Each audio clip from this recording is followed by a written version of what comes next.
안녕하십니까. 김재련의 엑스파일 변호사 김재련입니다.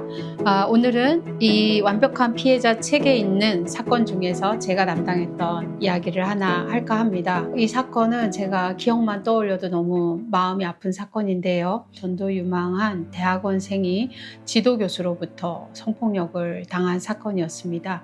지속적으로 연구실에서 실험실에서 성폭력 피해를 입었거든요. 근데 이런 추행과 성폭력의 강도가 너무 세지니까 피해자가 어느 순간 거절하기 시작했습니다. 거부하기 시작했습니다. 그랬더니 이 교수가 수업 시간에 다른 학생들이 있는 상태에서 피해자에게 아주 간단한 질문을 이렇게 세워서 합니다. 피해자는 가해자에 대해서 이미 트라우마가 있기 때문에 가해자가 뭔가 질문을 했을 때 너무 단순한 질문이어도 답을 못하게 되거든요. 그러면 가해자가 다른 대학원생들이 있는 상태에서 너 암 해봤냐? 뭐 이런 식으로 모욕을 주는 거예요.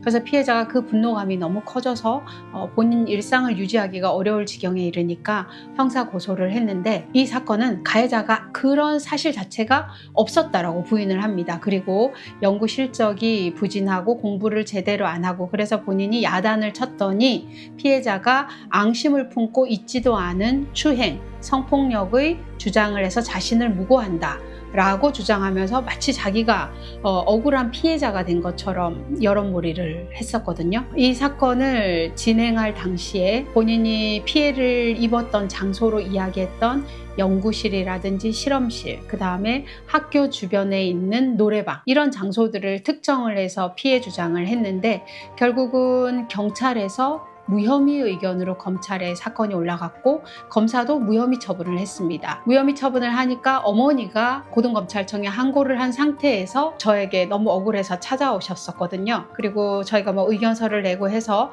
이 사건도 수사가 미진한 부분이 있으니까 현장에 가서 사실관계 확인할 게 있다 등등의 이유로 수사제기 명령이 내려졌습니다. 수사제기 명령이 내려진 것을 보고 제가 담당 검사님께 현장에 가서 현장 검증을 해달라, 노래방도 그렇고 실험실도 그렇고 연구실도 그렇고 이런 걸 해달라고 요청했거든요. 그리고 검사님이 그 현장 검증을 받아주셨어요. 그래서 저희가 다 같이 그 해당 대학에 갔는데, 실험실에서 피해자가 이야기를 합니다. 실험실에서 어떤 자세로 가해자가 자신에게 성폭력을 했다라고 했을 때 그때 가해자 측 변호인이 피해자가 소리를 지르도록 해주십시오. 피해자가 소리를 지르게 되면은 옆방에 있는 실험실에서 그 소리를 들을 수 있습니다. 그렇기 때문에 옆방에서 들을 수 있는 상태인데 어떻게 이 공간에서 성폭력을 할 수 있겠습니까? 라고 주장을 하더라고요. 그래서 제가 검사님께 피해자가 소리를 지를 필요가 없다라고 말씀드렸습니다. 왜냐하면 피해자는 그 교수로부터 성폭력 피해를 입을 때 소리를 지르지 않았습니다.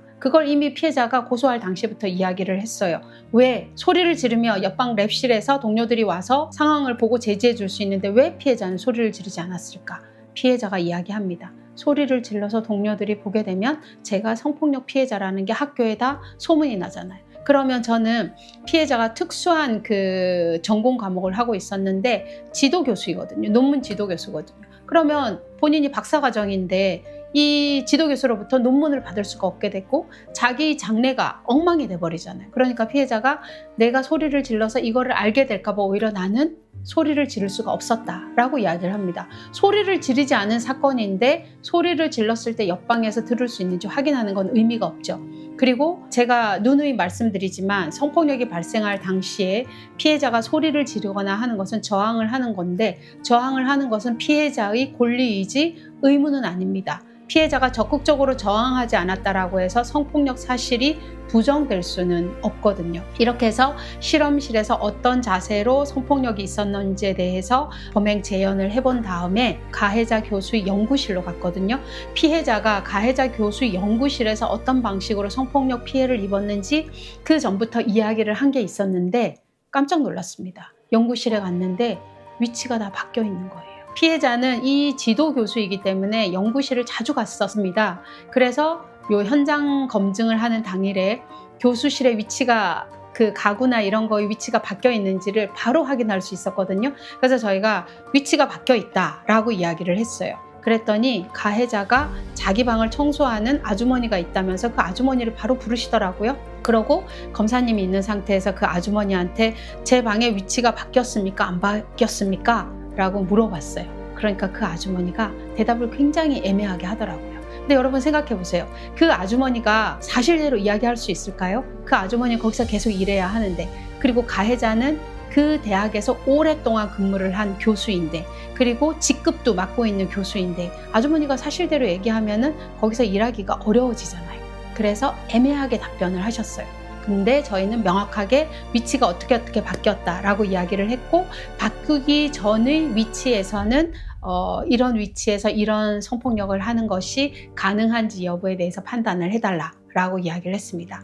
그 다음에 저희가 간 곳은 노래방이었거든요. 가해자가 피해자뿐만 아니라 다른 학생들도 데리고 회식을 한다는 이유로 노래방에 가서 다른 학생들이 노래하고 있을 때 피해자를 추행했습니다. 이때 가해자는 뭐라고 이야기하냐면, 다른 학생들도 보는 상태에서 내가 어떻게 추행을 할 수 있냐, 나는 그런 행동을 하지 않았다, 그리고 내가 추행하는 걸 봤다는 학생들도 아무도 없지 않냐, 학생들이 또 그런 걸 본 적이 없다는 확인서를 써냈거든요. 어쨌거나 그런 주장을 하는 가운데 저희가 노래방으로 이동을 했는데, 노래방에 갔는데 놀라운 장면을 목격하게 됩니다. 그 노래방에 가해자의 부인이 먼저 와 있더라고요. 그래서 저희가 갔을 때 가해자의 부인이 그 노래방 주인하고 이야기를 하다가 멈추더라고요. 피해자는 지도교수이기 때문에 가해자뿐만 아니라 가해자의 부인도 이미 얼굴을 알고 있는 상태여서 그런 상황을 저에게 설명해줘서 제가 알게 된 거거든요.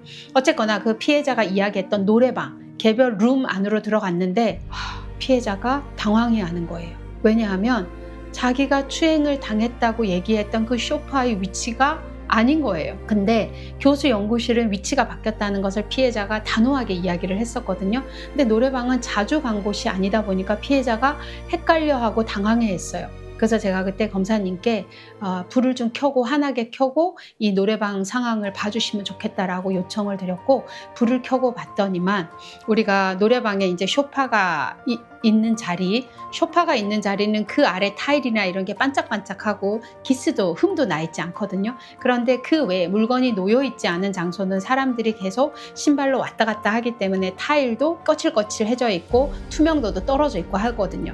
그래서 불을 켜고 봤더니만 소파가 없는 자리인데 너무너무 반짝반짝한 거예요. 피해자가 그 자리를 원래 소파가 있던 자리로 지목했었거든요. 그러니까 검사님이 소파가 있는 그 소파를 치워보라고 했어요. 소파의 위치를 이동해보라. 이동을 시켰더니만 그 소파가 지금 있는 자리 밑은 불투명한 거예요. 그건 무엇을 의미하냐? 위치를 바꿨다라는 거죠. 그래서 검사님이 그런 현장에서의 사진 이런 걸 다 찍어서 결국은 기존에는 검찰이 무혐의 처분을 했지만 이런 현장 검증을 통해서 혐의가 인정이 된다고 봐서 기소를 했습니다. 그런데 구속하지는 않은 상태에서 불구속 상태에서 형사재판을 진행을 했는데, 너무 안타까운 사건은 기소가 된 이후에도 계속 발생했습니다. 재판이 열릴 때마다 법정을 한가득 메운 사람들이 있었습니다. 피해자하고 같이 공부를 했던 대학원 동기들, 선배, 후배들이 법정을 가득 메운 것입니다. 그들은 피해자를 응원하기 위해서 온 것이 아닙니다. 피고인, 그들의 스승인 가해자를 응원하기 위해서 법정에 와서 방청을 하고 가해자를 위해서 탄원서를 내고, 교수님이 얼마나 좋은 사람인지 자신들은 그런 거를 교수님이 했다면 볼 수 있었을 텐데 전혀 그런 걸 보지 못했다. 이렇게 해서 일방적으로 교수님을 편드는 내용이었는데요. 제가 재판에 참여할 때마다 그 동기생들을 보면 화가 났었거든요. 그리고 그 사람들을 보면서 피해자가 얼마나 좌절할까 이런 생각을 했었어요. 그 사람들의 존재는 결국은 피해자가 다시 학교로 돌아가는 것을 굉장히 어렵게 하는 그런 존재들이 되는 거잖아요. 근데 나중에 생각을 해보니까 그 사람들 또한 가해자인 교수하고의 관계에 있어서는 위력 관계이기 때문에 어찌할 수 없이 동원된 측면이 있겠구나, 그런 씁쓸한 생각이 들었습니다. 결국 이 사건은 법정에서 가해자가 유죄 판결을 받았고 법정 구속이 됐습니다. 실형 선고가 나와서 가해자는 대학 교수의 지위도 징계를 통해서 박탈이 됐고 엄중 처벌을 받은 사건인데요. 이렇게 해서 가해자가 엄중 처벌을 받게 되면 피해자에게 뭔가 위안이 되고 피해자의 피해가 회복될 수 있어야 되잖아요. 근데 전혀 그렇지 못했습니다. 피해자의 마음은 이미 다칠 대로 다쳤죠. 왜냐하면 가해자 한 사람이 피해자를 성폭행해서 어렵사리 고소를 했는데 그 과정에 가해자를 두둔하고 가해자를 응원하는 동기들을 지속적으로 목격해야만 했기 때문에 피해자가 다시 그 학교로 돌아가기가 어려워졌죠. 그리고 피해자의 그 논문을 심사해야 되는 지도 교수가 없어진 것이기 때문에 피해자의 커리어에 있어서도 상당한 지장이 발생하게 됐죠. 가해자가 처벌받았지만 피해자에게 남은 것은 상처뿐이었습니다. 어렵사리 피해자가 용기 내서 신고했을 때 자기 잘못을 인정하고 피해자에게 제대로 사과했더라면 피해자는 가해자 이외의 동료들은 원망하거나 미워하지 않을 수 있었을 텐데, 가해자가 자기 하나 살겠다고 지속적으로 부인하는 바람에 피해자가 일상으로 돌아올 수 있는 그런 길이 훨씬 어렵게 만들었던 안타까운 사건이었습니다. 저는 이 사건을 보면서 생각해 보았습니다. 성폭력 피해자가 피해를 입은 이후에, 가해자가 처벌받은 이후에 다시 일상으로 온전히 돌아오지 못하는 책임이 가해자에게만 있을까? 아니면 우리들에게도 그 책임이 있을까? 일정 정도는 피해자를 지지하고 공감해 주지 못하는 우리들에게도 그 책임이 있지 않나, 그런 생각을 해봤습니다. 이 사건은 경찰이 무혐의로 판단했던 사건인데 검찰의 노력에 의해서 결국은 실체 진실을 발견할 수 있었던 사건입니다. 요즘 검찰청 폐지하는 법안이 통과가 되었는데요.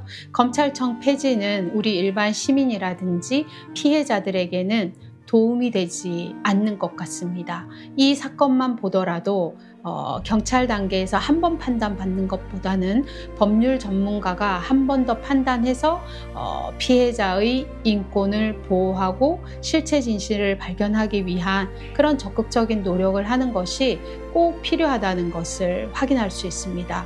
저는 검찰청 폐지되는 법안이 통과되기는 했지만 다시 한번 이 부분은 재고가 되고 검찰의 보안 수사는 유지가 되어야 한다는 입장을 가지고 있습니다. 지켜보는 것에서 함께하는 것으로 변호사 김재련입니다. 감사합니다.